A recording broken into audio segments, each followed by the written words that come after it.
Assalamualaikum warahmatullahi wabarakatuh. Nama saya Muhammad Nazim Haikal bin Muhammad Nasir daripada unit Bahasa Melayu 1. Pada hari ini saya akan menjelaskan tentang sistem keselarasan huruf vokal dalam bahasa Melayu. Okey, jadi seperti yang kita sedia maklum, huruf vokal dalam bahasa Melayu mempunyai 6, iaitu A, E, I, O dan U. Jadi I ini mempunyai 2, iaitu I pepet dan I taling. I pepet ni disebut dengan E. Contoh perkataannya seperti emak, emas. Jadi I taling pula disebut E. Sebagai contoh ekor. Bercerita tentang sistem keselarasan huruf vokal. Apa itu maksudnya? Maksudnya, kesesuaian dua huruf vokal yang membentuk dua suku kata pada kata dasar, iaitu pasangan antara huruf vokal pada suku kata terakhir dengan huruf vokal pada suku akhir tertutup. Seterusnya, kita akan lihat pula prinsip keselarasan vokal berlaku dengan syarat-syarat yang tersebut. Yang pertama, keselarasan adalah antara dua huruf vokal pada kata dasar. Yang kedua, kata dasar hendaklah berakhir dengan suku kata tertutup, iaitu berakhir dengan huruf konsonan.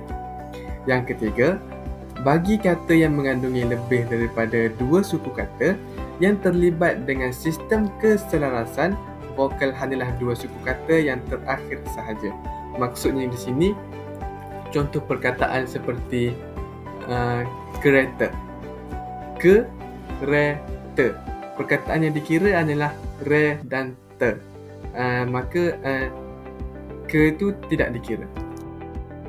Seterusnya, terdapat 18 jenis pola keselarasan huruf vokal.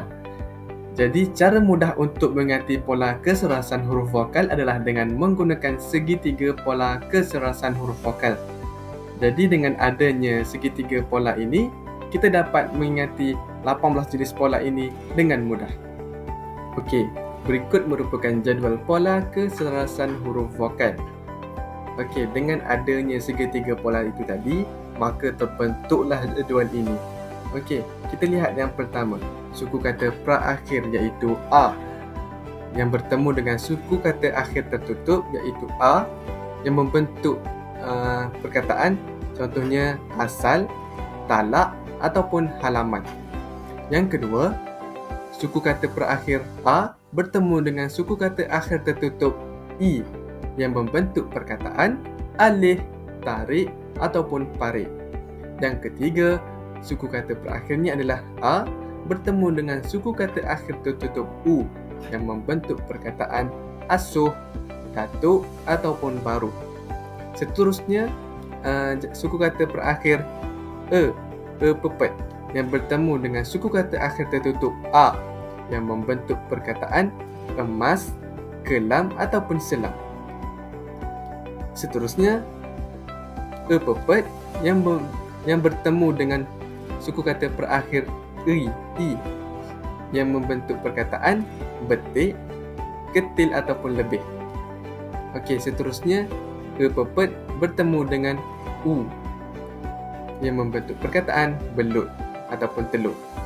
Seterusnya, I taling bertemu dengan huruf A yang membentuk perkataan elak, dewan ataupun perang. Seterusnya, suku kata perakhir I taling berjumpa dengan suku kata akhir tertutup I taling juga yang boleh membentuk perkataan belek, gelek ataupun leceh. Suku kata perakhir seterusnya adalah I taling bertemu dengan suku kata akhir tertutup U yang boleh membentuk perkataan elok, belok ataupun telur. Seterusnya, suku kata perakhir I yang bertemu dengan suku kata akhir tertutup A membentuk perkataan, contohnya bilah. Seterusnya, suku kata perakhir I bertemu dengan suku kata akhir tertutup I. Contoh perkataan intip, pilih ataupun sisih. Seterusnya, nombor 12, suku kata perakhir I bertemu dengan suku kata akhir tertutup U. Contoh perkataannya pikul, ribut ataupun tidur. Yang ke-13, suku kata berakhir O bertemu dengan suku kata akhir tertutup A yang membentuk perkataan otak. Seterusnya, suku kata berakhir O bertemu dengan suku kata akhir tertutup italing yang membentuk perkataan oleh, boleh, celoteh. Yang ke-15, suku kata berakhir O yang bertemu dengan suku kata akhir tertutup O. Contoh penggunaannya obor, borong ataupun kelompok. Yang ke-16, suku kata berakhir U yang bertemu dengan suku kata akhir tertutup A. Contoh penggunaan ulat, bulat ataupun ketupat. Yang ke-17, suku kata berakhir U yang bertemu dengan suku kata akhir tertutup I yang boleh membentuk perkataan ulit, kulit ataupun putih. Dan yang terakhir, yang ke-18, suku kata berakhir U bertemu dengan suku kata akhir tertutup U yang membentuk perkataan untuk, buluh ataupun seluruh. Jadi, selain daripada 18 pola tersebut merupakan pola kekecualian keselarasan vokal bahasa. Kebanyakan perkataannya berasal daripada kata pinjaman daripada bahasa Arab dan bahasa Inggeris. Okey, pada slide ini saya sertakan contohnya. Contoh perkataannya adalah kipas. Kipas. Ki itu vokal I yang merupakan suku kata berakhir, manakala pas vokal A merupakan suku kata akhir tertutup.